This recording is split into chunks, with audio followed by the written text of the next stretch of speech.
The launch of the Enugu transport terminals and management infrastructure, what's next for the structures springing up in Enugu State? With the refurbishment of moribund infrastructures like Hotel Presidential and Nigergas, will sustained maintenance be a priority? And what needs to be done for this to be a reality? This is the Eastern Eye. I'm Alex Obodo.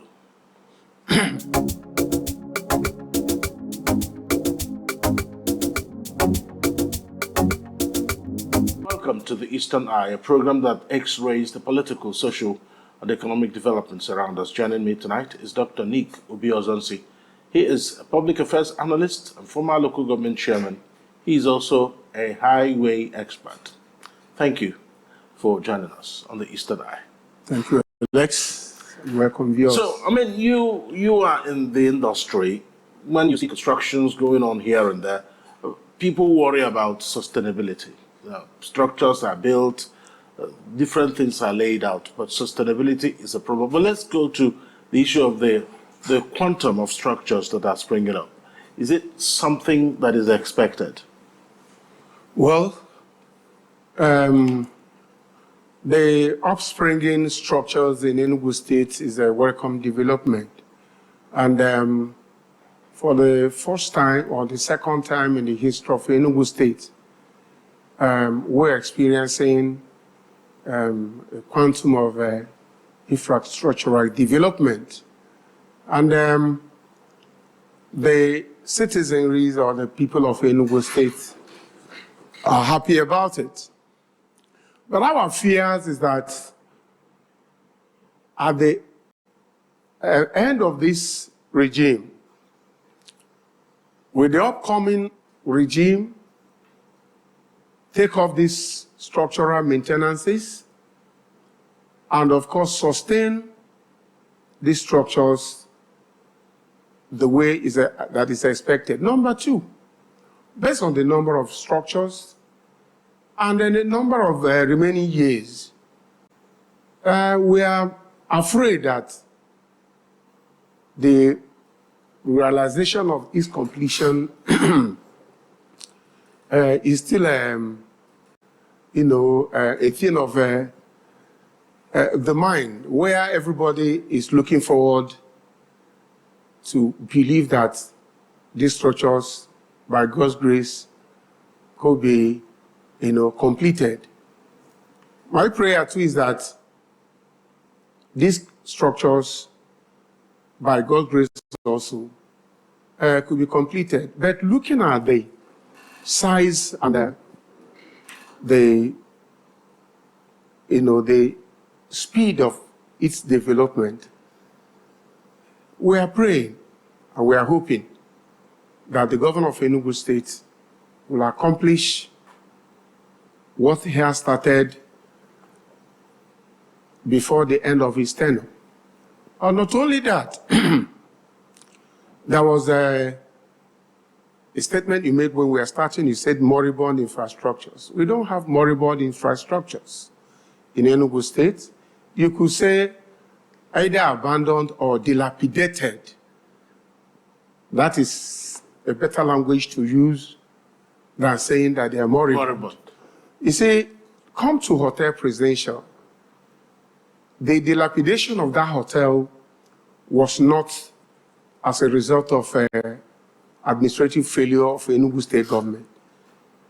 In Igbo land, we say that a goat that is being owned by many people sometimes dies of hunger. You could remember that the Hotel Presidential was owned by the old East Central states, and not just Enugu State. But be it as it may, after sharing of structures and the things that belongs to the 5 states of the Southeast, everybody went home. And that was how the Hotel Presidential, was neglected. I think the method of sharing, or rather the one that was shared to Enugu State, initially the Hotel Presidential was not among what was actually specified. But I think the government has streamlined the ownership of that Hotel Presidential And that was why the governor of Enugu State took it up to renovate the old Hotel Presidential, not only renovating, putting other things that were not there in place, trying to make it a lively, and of course, one of the good hotels, or the best hotels in Enugu here. You must also remember that the International Conference Center, started by Chimaroke Namani, has been taken up by the present governor.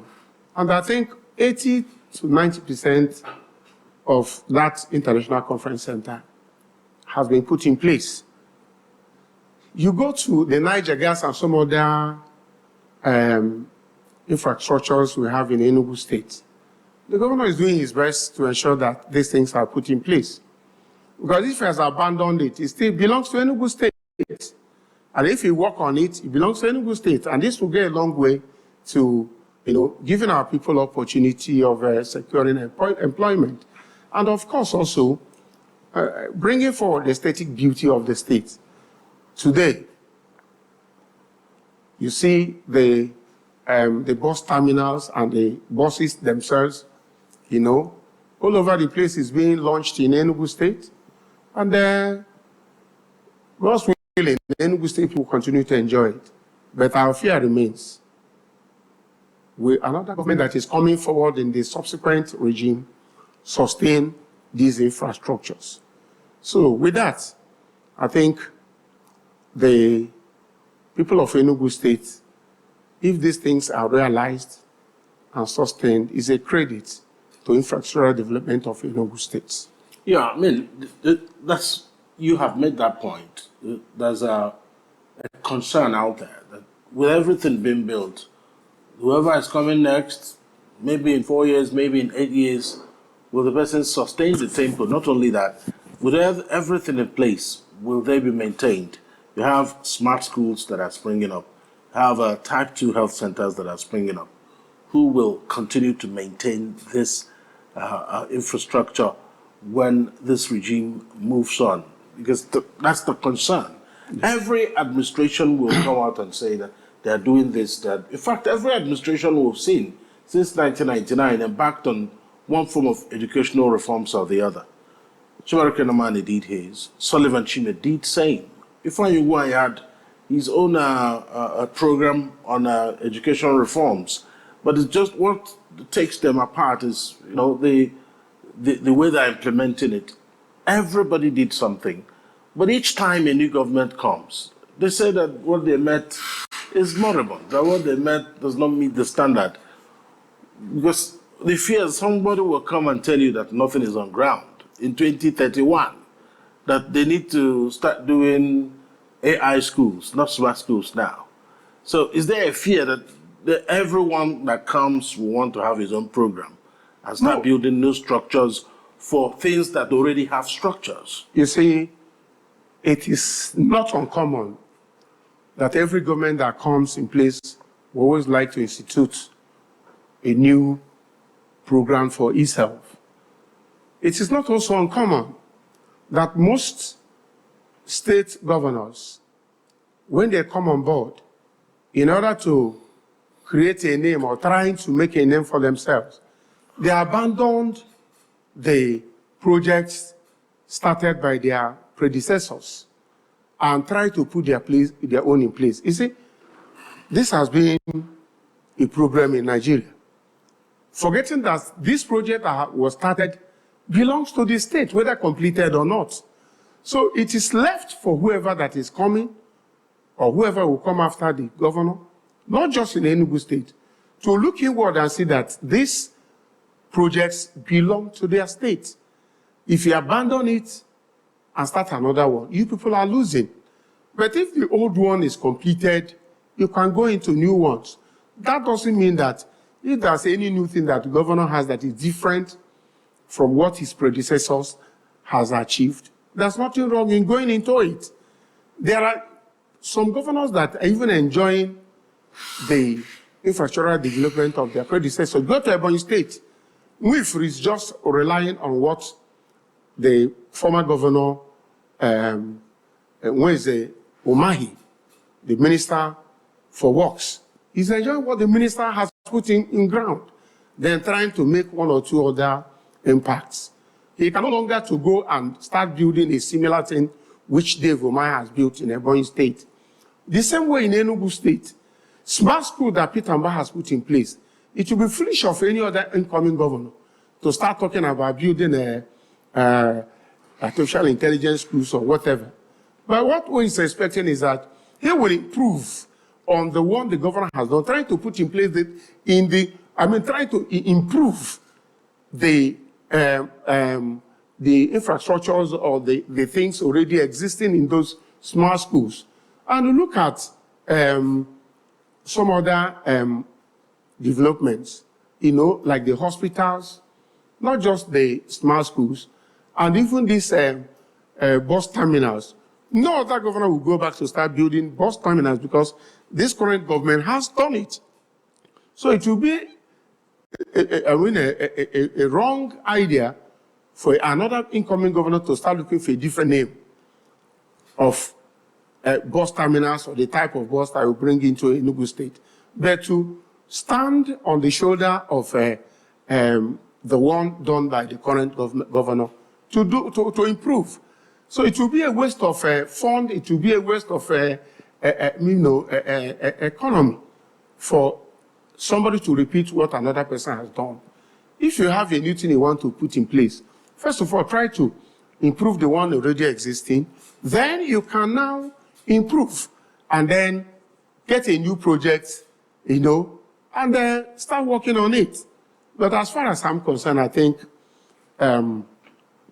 the governor of Enugu State has set a pace. I may not be a fan or the best friend of the governor, but the things he put in place is on ground. Everybody is seeing. So my prayer is that by the time he leaves office at the end of his tenure, some other person coming should ensure that these infrastructures are sustained. That is my prayer, but not like some of the infrastructures that has, like the smart schools where we had a report that somewhere in issues one of the smart schools collapsed and due to maybe the failure of the designers or the engineers that was put in place. And that kind of situation, we will require, another person, please, take off from there and do better if the person given that job has not done very well. So it will be a waste repeating what one governor has done. So let's talk about roads. Roads are one of the major focus of this administration. They have an ambitious plan to do 10,000 kilometers of roads. That's ambitious. They have an asphalt plant. Roads are being constructed, but some people are worried about the quality of the roads that are being constructed. You are a highway expert. Tell us what could actually bring concerns to roads being constructed, not just in anywhere. Well, for the roads that is ongoing in different states, we have different engineers, we have different construction companies. But the problem starts from 1, the design, 2, the quality of materials, 3, the managerial side of it, 4, the availability of funds to some of these construction companies. There are, for instance, in the federal highway, you have what the people will call the PEU, the Pavement Evaluation Unit. These people go around the whole federal highways, try to see the quality of work being done by contractors. We have also people we call the Ministerial Monitoring Team, Office of the Minister for Works, of which some years back I was one of them. I worked as a member of the Ministerial Monitoring Team, South-South and South-East. And during this monitoring, we see a lot of shortchanging. When you give a contractor a standard of what is to do, the people going there to supervise this job are, they cut corners. And by the time you allow yourself, to be shortchanged by bribe or whatever, you can no longer have the effluent to say, no, the job you have done is very wrong. But because you have been bribed and your mouth has been sealed, you cannot, and this is one of the major reasons. Otherwise, if engineers in this construction areas go home with the accurate report of what they have seen, the contractors will improve and they will be doing the right thing. But when no one monitors them, they can use anything. There was a place I came, I met some of the companies laying asphalt below 30 degrees Celsius. They were laying asphalt, and the secret of asphalt is that the hotter the asphalt, the more the bonding strength of asphalt, from maybe 130, 120, or 100 degrees Celsius, or thereabout. But you see some people, they will carry asphalt from Owerri coming to Enugu. Before they get to Enugu, the asphalt will be about 20 degrees Celsius or 30. After laying it, the tar rollers will go over, it look very smooth. Within a interval of 3, 4, 5, 6 months, the bonding strength of this asphalt will start separating. And these are some of the reasons. So quality control is very important also.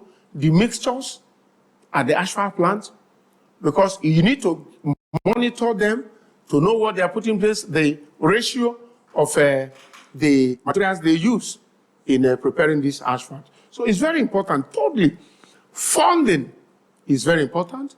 There are people that are giving billions of highway to construct, but they are being given peanuts from either quarterly or 3 monthly or in a year. And so these are some of the things that creates problems. So now, coming to Enugu State, well, the little that we have seen, we have no reason to condemn some of these roads. Two, I've not also been able to go into thorough investigations to see maybe the type of asphalt, the thickness of the pavements, and of course, the geological investigation carried out before some of these roads were constructed. So these are some of the things that causes problem. When you neglect all these things, you don't put people who are core civil engineers or people who are core highway engineers to monitor some of these projects. When you get there, they will tell you that what they have done is right. And you take it home because you do not know what they are doing.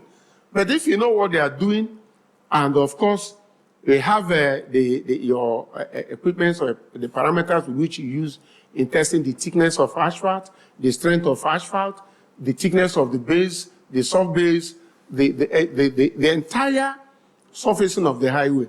If you can get these things together, you see that by the time 1 or 2 companies are being indicted, others will sit up. But when nobody does that, it's a well, okay, engineer, okay, I hope you people are working well.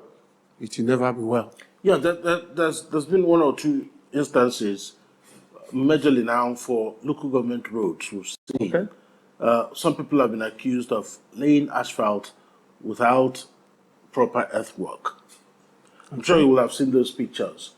How is it possible that someone will do that, laying asphalt without earthwork? We have different type of roads. There are roads that are lateral based. After laterating, compactions, you lay the asphalt. There are stone based roads whereby you have to take the different stages in the pavement. So when you come to the pavement, you have different layers. So, but in local government roads, most roads doesn't go with stone-based, construction. Rather, they go lateral base. So, if you see such road, the most important is to ensure that the necessary investigations from the subgrade, are you getting me, is being carried out. So subgrade is the natural soil. So if you see that these things are done based on the laterating of the road and asphalt laid, there's something wrong with it. The one thing people don't understand is that different road has different loads that you can carry. You cannot make a road that's supposed to carry tankers and trailers. You use laterals to do it ordinarily, and heavy tippers. No. You cannot do it like Enugu to Port Harcourt, to Enugu to Calabar, Enugu, those major roads, you cannot use laterite on those roads. But in some local government roads, in Nigeria here, I'm not talking about overseas, they use laterite, and after laterite, and they asphalt. So expecting that these roads do not carry so much load. And not only that, the expected lifespans of different roads is calculated, as part of the parameters for construction. Every road has its own expected lifespan, expected traffic, expected loads, and so on and so forth.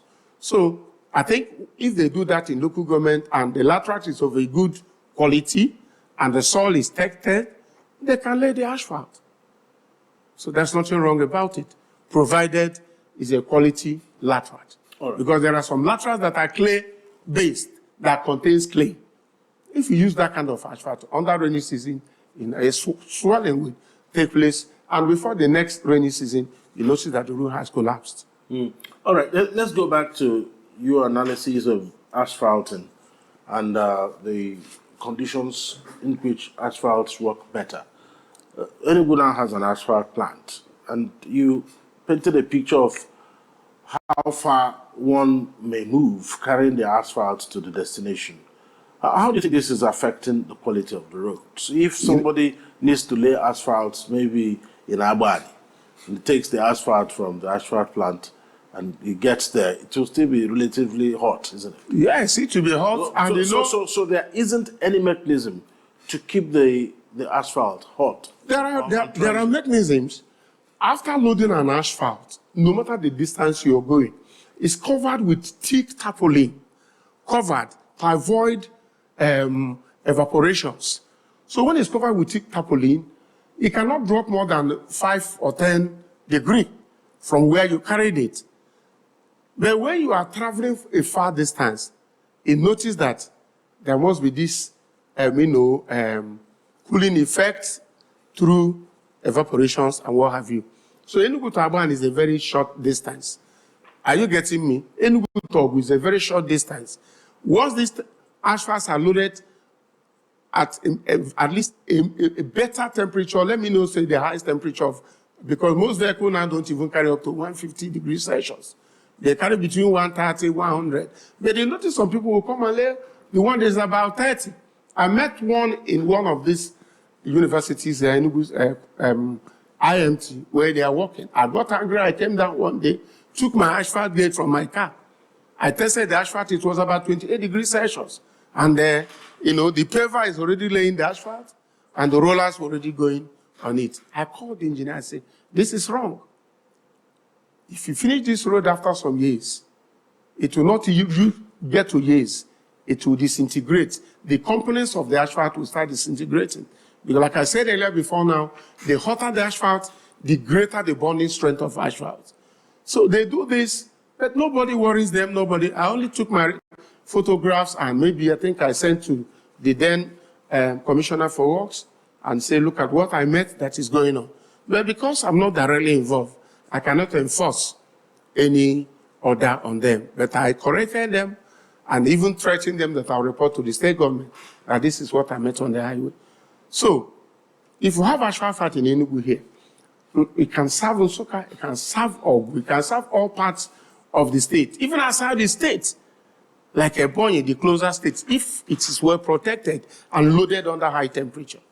So, there's nothing wrong in taking asphalt from Enugu to Agbani or Ogu or Kigwe even. All right.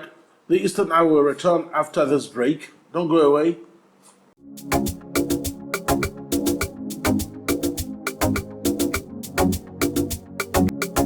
You're welcome back to the Eastern Eye here on Afia TV. It's a program that x-rays the political, social, and economic developments around us. My name is Alex Obodo. Dr. Nick Obi Ozonsi is still here with me. So, are you worried that maybe in 10 years' time, a lot of the structures you're seeing, nobody will maintain them? Because it's been a worry. We're in Enugu. I'm sure even other places you've gone to, structures don't get attention. Do you think that's something that can be put in place to make sure that the structures springing up will be maintained, will be protected, and will be managed? The prerogative of every administration is to have structures in place. And if an administration is leaving and peacefully handing over to an incoming administration, showing what the outgoing administration has put in place and what is expected of the incoming, if there is this synergy, I think there will be nothing like abandoning an infrastructure. But if you notice what has been going on in governance, the outgoing governor is always at a loggerhead with the incoming governor. So the incoming governor will say, will I start from where somebody, from what someone has been doing, instead of doing my own so that people will clap hands for me? I'm expecting that if there is peace between the outgoing and incoming, and there is understanding, there are no project in any state, let me not say Enugu state, will be abandoned. So if there is a good relationship in governance, the outgoing and the incoming, there may be an abandoning of projects. And if the priority of the people of the state are some of these projects, they will persuade the incoming government to capitalize or to stand on the existing projects put in place by that outgoing administration. And if that is done, I think all this abandon, that will not be there. But some other time, when these projects are even not abandoned and the sufficient fund is not made available for its sustenance, these are some of the things that creates problem. So if funds are made available, to some of these units of government development in terms of infrastructure, I think the people already there, if they are given their quotation for or allocation for sustaining those projects, it will not be abandoned. But once some of these programs are being served of fund, maintenance cannot go on. And that is how, dilapidation starts. And at the end of the day, it collapses and, of course, it's abandoned. So my prayer is that the stakeholders and the government, both incoming and outgoing, should join hands together to say that these are our priority projects. And this project, please, we need it. But you notice that everybody sits and fold his or her hands. After all, does it concern me? Forgetting that whatever concerns the government concerns everybody in every state. Yeah, whatever concerns the government, yes.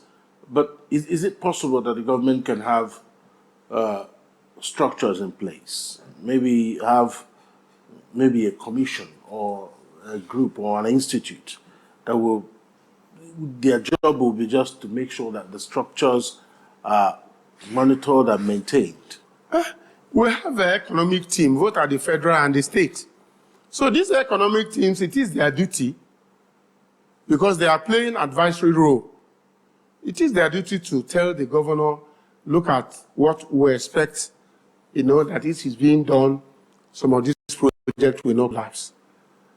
So if the governor, his think tanks, will be able to tell this information to him, advise him on the way forward, advise him on what to do to ensure that this project does not die. That's why I'm really happy with some of the infrastructures the former governor of Enugu, Chimaroke Nnamani, put in place. And when Dr. Peter Ndubuisi, His Excellency, the current governor, came in, he didn't look back. He started taking up these projects and some even moribund, let me use your language, companies. And now people are happy. Remember, we used to have in those days Oriental Line, Coal City, and what have you. Today, we have the one in place. We have an ultra-modern motor parks. We have an ultra-modern facilities around the motor parks. These are things that people are looking forward. And he won't tell me that if the governor leaves office, that Enugu State people will be happy if these infrastructures collapse or they cease to exist. It's not possible. So the economic team should be able to advise every government on this. Just before we go, because there is always that concern about one, what government is building, and two, how much they are spending in building it. Do you have an idea how much government has spent so far building some of the structures? Is it in public domain? I am not an auditor, either state auditor or independent auditor. If I'm in such position, I'll be able to say that government has spent so much or they have spent less. So I wasn't putting my eyes in what they are spending in the infrastructural, costing. So, but shouldn't it be in public domain? well, if it's in public domain, there are reasons why some of these things are projected, and at the end of the day, you hear variations.